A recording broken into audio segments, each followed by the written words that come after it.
సింధూర్ ఆ విమానం నడిపింది ఎవరు? మీలాంటి ఒక ఆడబిడ్డ పోయి నడిపింది. అర్ధ గంటలో ఆపరేషన్ సింధూర్ క్లోజ్ చేసిందా? ఇంత చెప్తే కూడా మీకు ధైర్యం వస్తలేదా? వస్తలేదా? రేపు ఎవరు నిలబడాలి? 100% జనాభాలో సగం ఉన్న మీకు సగం కుర్చీలు వచ్చేదాకా మీరందరూ నిలబడాలి, కలబడాలి, కొట్లాడాలి.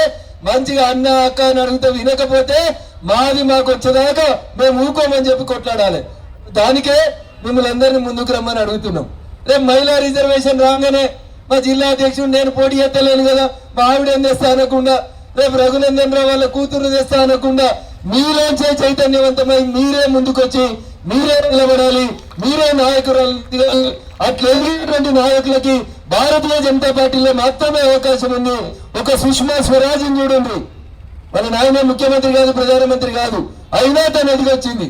ఇందాక సోదరి బండ కార్తిక గారు గుర్తు చేసినటువంటి నిర్మలా సీతారామన్ మన తెలుగింటి బిడ్డ ఇక్కడి నుంచే ఈ దేశంలో 9 సార్లు ఆర్థిక మంత్రిగా బడ్జెట్ ని ప్రవేశపెట్టింది. అందుకని మిమ్మల్ని మీరు తక్కువ అంచనా వేసుకోకండి. అన్ని మీరే, అంతా మీ చేతిలోనే ఉంది. మీరు ఎంత గొప్పోళ్ళంటే ఎంతటి దుర్మార్గులైనా భరించేటువంటి ఈ భూమిని భూమాత అంత సహనం ఉంటుంది మీకు, అవునా? ఉండగా? కానీ కోపం వస్తే అదే భూమి ఏం చేస్తుంది?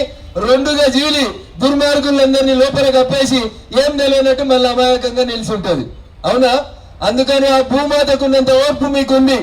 75 సంవత్సరాల నుంచి మీకు సగం కుర్చీలు ఇవ్వకుండా ఏ రాజకీయ పార్టీ కూడా ముందుకు రాకపోతే ఈ రోజు భారతీయ జనతా పార్టీ నరేంద్ర మోడీ గారి నాయకత్వంలో ముందుకొచ్చిన సందర్భంగా మిమ్మల్ని చైతన్యవంతుల్ని చేయాలనేటువంటి సదుద్దేశంతో ఇంత ఎండలో మిమ్మల్ని అందరినీ కష్టపెట్టి ఈ ర్యాలీకి తీసుకొచ్చినాం.